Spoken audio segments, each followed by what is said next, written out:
Harvard's a great program, Harvard School of Public Health. That's probably one main reason. It has great resources, great faculty, a great kind of curriculum and training for PhD students, especially when it comes to quantitative methods. But the story of why I even applied is quite funny, and I tell this to a lot of people, or actually told it to someone recently. But I was pretty dead set on coming back to California for my PhD because that's where I grew up and where I'm from.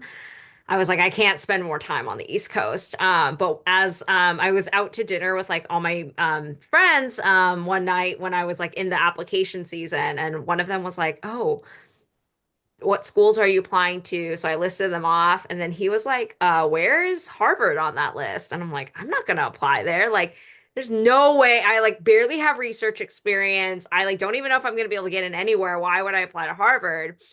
And then he was like, "Well, you already have your application together. Just check off that extra box." And I was like, "Okay." So I guess I was like trying to just avoid the rejection that I thought I was going to get. But in the end, it ended up just somehow working out. So I always tell people to don't be afraid to apply to something, if even if it feels out of reach for you, because you just never know how things might align. And I'm very glad that I did end up adding that school to my list, and that's why I'm here now. So that's Yeah. the story of what truly, that's the truth of what drew me to the program is I had a friend encourage me to reach for the stars, and that's what I did. So.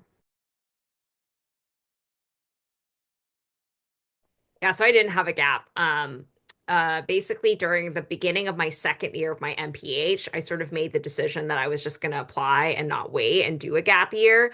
There were some benefits. I was like, okay, if I do a gap year, I can get more research experience on my CV before applying. But then part of me was like, I don't want to delay. And then knowing me, sometimes one gap year turns into two gap years. And I was like, okay, I have the momentum. I'm in Mhm. school right now. I'm surrounded by other students. Like I have that kind of inertia to just apply. So I'm just going to do it. And again, I'm glad I did that, but I also always tell people that like I think there's sometimes this pressure that we always have to go from one thing to the next with no gaps, no Mhm. breaks, and like that straight trajectory is like what is more successful. But I Right. don't think that's the case. Like I think it's okay for something to take longer, or for you to like kind of veer off your straight path and come back. I need to take my own advice when I say this because I struggle with this too. I am impatient, so I'm definitely someone who like wants to just get to the next thing, but Mhm. sometimes there are just things out of your control that take make things take longer. You have to take a slightly different path for a bit and then come back or completely change paths. I don't know what it is, but that straight path isn't always the definition of success. And so if you do choose that you want to take a couple, like you want a longer transition phase, that's totally like still a marker of success and a good thing.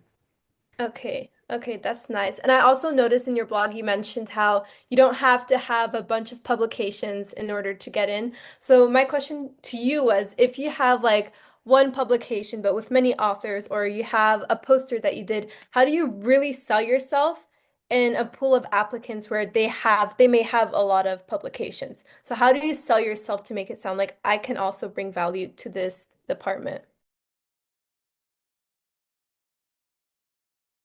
So I think that's where the personal statement comes in, and you can really use that to uplift anything on your CV that you want to show. So like for example, if you do have a poster or a co-authored piece, I would like have that in your CV, but also expand on it in your personal statement and talk about how involved you were in getting those projects done. And if you have anything in progress that you can't put on your CV yet because it's not published or not submitted, but it's like in the like if you're about to submit a paper somewhere or about to submit something, you can also put that in your CV or sorry, your personal statement because people just want to see that you have the potential for publishing, the potential for presenting at conferences, the potential for all of that. So that doesn't mean you have to have those lines on your CV published, ready to go. But if you have a ton of experience that's like working towards that, and you can talk about that in your personal statement, then that is how you can really boost your application. Yeah, so I have a couple of videos on this about sort of like how to craft your personal statement. Others are more long than others, but I would say that your personal statement doesn't have, there's no formula, there's no story, there's no like exact thing that you have to do in order for it to be a good personal statement. I think the most important thing is to be really specific and anecdotal when you talk about your research experience and your skills.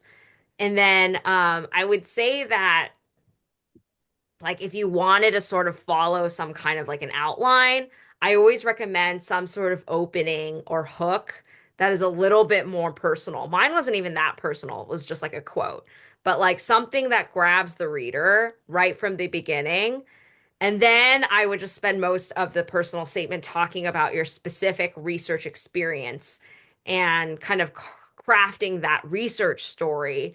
And then have that all lead to, okay, why do I want to get a PhD? What do I hope to learn in the PhD? And then end on your like specifics of like your career goals and why you need a PhD to achieve those career goals. So it's kind of like you start a little bit broad and or not broad. It's not even a funnel. It's more just like you start and then you like really hone it in towards like what you're gonna do like into the future. So I think it's really up to you and the collaborations you build. I think outside mentors and collaborations are totally a thing. I had many of those. They were just not abroad. They were just like in other parts of Boston, but they were outside of Harvard. Um, Hmm. and I think, your advisor will help you make those connections and give you advice on how to approach that.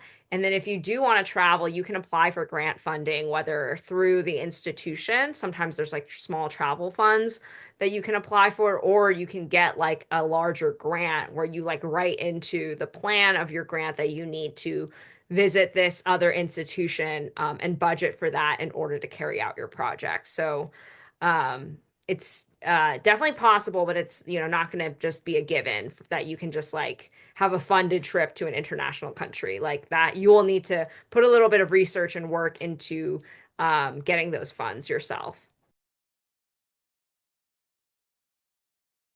Yeah. So I did both. I was a teaching assistant, a research assistant. And what was nice is when I joined my program, there was a really low threshold of like how much teaching or research you had to do that was Mm. required. So I hit that pretty fast and then just did everything for pay on top of my stipend. That doesn't really exist anymore at my prior program, and I don't know how other school, I can't speak for other institutions, but for the most part, yes, like being a teaching assistant and a research assistant is a big part of being a graduate student. And I think that also, it's not just for like monetary reasons, but also just like giving you experience that you can put on your CV. So, um, yeah, I was heavily involved in like paid and unpaid research assistant work. That's how I was able to get so many different publications. And then I was a teaching assistant for many courses. And I think, especially with PhD students, I think mentors and professors know that you want the teaching experience and want to mentor you to learn how to teach. So, from the beginning, I would just tell, my mentors and professors who I was helping TA classes for that I am interested in like sharpening my teaching skills. So they would give me more than just like grading and like simple tasks. Like I would actually, grading is quite a big thing to do. I Yeah. wouldn't back, yeah, that's actually really important. But I would actually almost like co-lead some of the courses with the like they would come to me and like run things by me. And sometimes, especially if I was a second year TA for like I TA'd the course a second time, the professors will let me teach a whole session on my Oh, own and they would that's give feedback. Yeah, so there's plenty of opportunities to teach. And then if you do decide to, that's at the grad level. If I also was teaching undergraduate students at the Harvard College, and then that you get to like I was like, I ran my own section of students where I was like the only TA in the room with a bunch of undergraduate students. So I was able to facilitate my own discussion section that way. Uh, Uh-huh. Tons of teaching experience all over. Honestly, it's just being able to work with the students, and getting to know them. I don't have like one memory that like sticks out, but I think just like the collective experience of being able to, yeah, like work closely with students and help them in their journey and like get to know them like outside of like beyond the classroom. And um, that's honestly my favorite part about teaching is and being able to help students like on their journeys. Like a lot of I helped a lot of students, kind of like what I'm doing now, like apply to grad school or apply to internships or do other stuff. So again, kind of creating those you know, great relationships as the TA, but then also helping them and with their journey outside of the classroom too. So I would just say that it takes time, and you're not going to be able to do it all while you're in graduate school. I think that was like the thing that I realized is that you're gonna be pretty focused in graduate school, getting through your classes, getting your dissertation done. And your Mhm. dissertation also can't be this like super overly ambitious project. Like you have to be able to complete it. So I think for me, it's always been the struggle of like, how do I, who is someone who wants to do everything, prioritize like what needs to be done right now that will be the thing that moves me forward next. Mhm. So for me, that's like just being patient and like talking to your mentors and figuring out, okay, this is what I should prioritize now. And just know that, like, in your career, you will be doing great policy work, you will be doing great intervention work. And that will all be informed by the research that you're doing too. So I think it all kind of starts with the research, building those research skills, and then you'll learn how to develop those evidence-based policies and interventions. And that's kind of where I'm at right now, honestly. Yeah. It's like I feel like I'm at that phase where I'm trying to again learn how to take all my research skills and knowledge and work that I've done so far and start really translating that into implementing, designing policy and interventions and thinking more in that space. And you need all of it. So, but it's not going to all happen at the same time and all For while you're sure. a grad student. So, um, again, I struggle with this. Just be patient and you will have plenty to do, don't you worry, and don't feel like you have to do everything. It feels that way sometimes, but that is not the case. Don't be afraid to send a cold email. That's actually how I've gotten a lot of the collaborations and projects and mentors that I have today is I would just, Google someone and get their email address and then introduce myself, very short, sweet, to the point, but professional, Mhm. and say like, I'd love to work with you. And like, 9 times out of 10, like you'll get a response and then you kind of go from Mhm. there. And so don't be afraid to submit that or send that cold email and just go for it.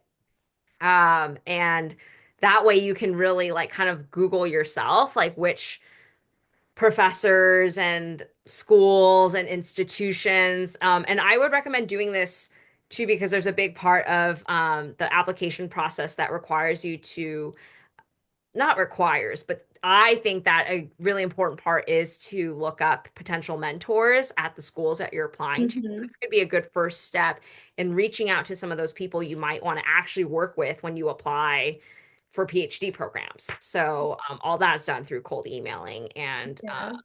I think, and I have a nice template of that on my blog that you can follow.